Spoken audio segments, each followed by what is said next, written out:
Hi everybody, Mr. Owens here. We're going to be working on solving equations using this strategy that I call the do and undo method. This is not something that I created, but it is something that is a little weird. Not many math teachers use this, but I think it makes it really clear, and my students have told me the same thing. So if you haven't watched the translating equations, translating algebra video, please watch that first. You're going to need that first. Today, in this video, I'm going to show you how to solve equations, and in the next video, I'll show you how to write in algebra.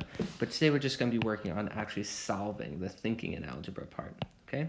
So first, remember algebra is like a language. I talked about that in the last video. You learned how to translate. Now you're going to learn how to think in algebra. So the first step for solving equations is you need to translate the equation.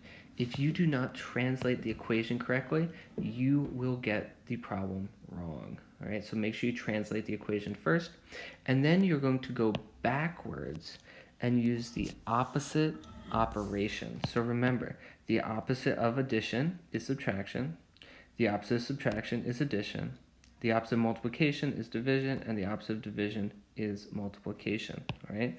And those are really the main steps. That's really it. So let's start with a nice, easy problem. Here we have x plus 7 equals 13. So first let's translate it. We're going to start with x. Remember, you always start with the variable. Then you're going to add 7, and then it equals 13, okay? So that translation part is really important. And then I want you to draw something that looks like this, okay? And this is going to be the do part, and this is going to be the undo part. So now we're just going to put each part into this. So do, we're going to start with x. So we write the x here, start with x. Then we add 7 plus 7. You don't need to use words, you can just use the symbol. And then it's going to equal 13, okay? And now we're going to go backwards and use the opposite operation. So now we're going to start with 13, right? And the opposite of addition, what is the opposite of addition? Subtraction. And then we're x, so it's going to equal x, okay? So now all we need to do to solve this problem is do this, right? Do this. So you do 13 minus 7. It tells you the first step. The first step is you start with 13, then you subtract 7, and then whatever you get is going to be equal to x. That's it. That's the answer. You just solved an algebraic equation. X plus 7 equals 13. X must equal 6, okay? All right, let's try another one. All right, here we have 7 plus x equals 5, okay? So again, let's translate it. We're going to start with x, and then you're going to add 7, right? Because if there's no symbol in front of the 7, you assume it's positive. So we're going to add 7, then it equals 5. Okay? So here we have the do, here we have the undo. We're going to start with x, we're going to add 7, it's going to equal 5. Okay? So, oops, sorry about that. So when we do the opposite now, right, we're starting at 5. The opposite of adding 7 is subtracting 7. It's going to equal x. So then we just do 5 minus 7, and that equals negative 2. So remember, you need to know your integers here. You need to know your negative numbers. Negative 2 then equals x. That's it. First step, second step, first step, second step. Super easy. Okay? That's it.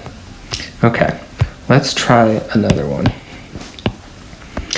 Here we have 7 equals x minus 3. So we need to translate this correctly. So you always start with the variable. So we start with x, then you subtract 3, and then it equals 7. Okay? All right, so now let's make our do and undo. So we start with x, subtract 3 equals 7. Okay? The opposite of subtracting 3 is adding 3, so that's going to be your first step. Oops. And then you're at x, so it's going to equal x. That's your second step. So let's do 7 plus 3 equals 10, and 10 equals x. That's it. Now you're solving these equations, okay? All right. So we're going to move on to a harder level of equation. Oh, one first, it's not super hard. Okay, so here we're going to start with x. 8x equals 4, right? Remember, when there's a coefficient, a number, right? This is a coefficient. Coefficient next to a variable, next to a letter. This is the variable. It means multiplication. So we start with x, multiply by 8, and then it equals 4. Okay? So let's make the do and undo. So we're going to start with x times 8 equals 4. Okay? Now the opposite of multiplying by 8, right? That's dividing by 8, and it equals x. So the first step is going to be divide by 8. So we're going to do 4 divided by 8. Now if you don't know this, you can write it as a fraction, and you can simplify, or you can use a calculator, you know. And you get 1/2, or 0.5. It's the 1/2 equals x. That's it. Okay? So this is saying 8 times something equals 4, right? So that's all you will need. Okay. Now we're going to get on to a harder one. Here we have 2x minus 4 equals 6. This is getting a little trickier, okay? So I promise you can do this. Let's start with the translation. So start. Oops, I wrote start wrong. Start with x, right? And then there's the coefficient and the variable, so it's going to be multiply by 2, then subtract 4, and it equals 6. Okay? So it's just some extra steps, but we do the exact same thing, do and undo. Okay? So we start with x, we're going to multiply by 2. Remember that floating dot means multiplication. We're going to subtract 4, and it equals 6. So remember, we just go backwards and opposite, backwards, and use the opposite operation. So the opposite of minus 4, is plus 4. That's going to be our first step. The opposite of times 2 is divide by 2. It's going to be our second step. And then we're going to end up at x. Okay? So then let's just follow our steps. So we're going to do 6 plus 4 equals 10, right? Okay. 10 divided by 2 equals 5. And then we're at equals x. 5 equals x. That's it. Okay? That's all you have to do. Okay, let's try another one. So this one was from the last lesson. So the translation you should be able to get. So we start with x. Always start with x. Right? And the fraction means division. So x over 3 means divide by 3. Start with x, divide by 3. Add 5. And it equals 12. Okay? So let's put it in here. It looks really difficult, but I promise you that you can do this. I promise you. Okay? So we start with x, divide by 3, add 5, and it equals 12. Okay? Now we're just going to go backwards and do the opposite. Backwards and do the opposite. So the opposite of plus 5 is minus 5. The opposite of divide by 3 is times 3. Then we're at x, so we're going to have equals x. So here we have our steps, right?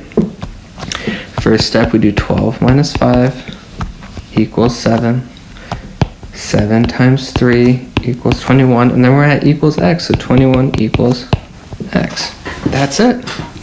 That's all we're doing. So you just solved this equation. If that made sense to you, you just solved that one. All right, and then we're going to do one last one. This one's probably the hardest one. All right, I promise you can do this. So let's just translate it, okay? So we're going to start with x. Just take it one step at a time. Don't freak out. Start with x, and then there's the coefficient, right? So multiply by 4. Then subtract 8. Remember, a fraction means division, so we're going to divide by 2, and then finally it equals 6. Okay? So let's make our do and undo. So we start with x, we multiply by 4, subtract 8, divide by 2, equals 6. Okay? All right, so now we're just going to go backwards and opposite. Remember, backwards and opposite. So the opposite of dividing by 2 is multiplying by 2. The opposite of minus 8 is plus 8. The opposite of times 4 is divide by 4. And then we're at x, so we'll get equals x. So we got a lot of steps here, okay? But you can solve it. So we're going to do 6 times 2, right? 6 times 2 equals 12, okay? 12 plus 8 equals 20, okay? 20 divided by 4 equals 5, okay? And then we're at equals x. 5 equals x. Done. That's it. You just solved that equation, okay? So this is what I mean by it looks really scary, but once you learn how to translate it, it's like a language. Once you learn how to translate it and think in it, it's not as scary as it seems, okay? If you have any questions, please email me. Even if you're not in my class, you can also drop by my office hours, 1:30 to 2:30 on Zoom on Tuesday and Thursday. All right, good luck, everybody.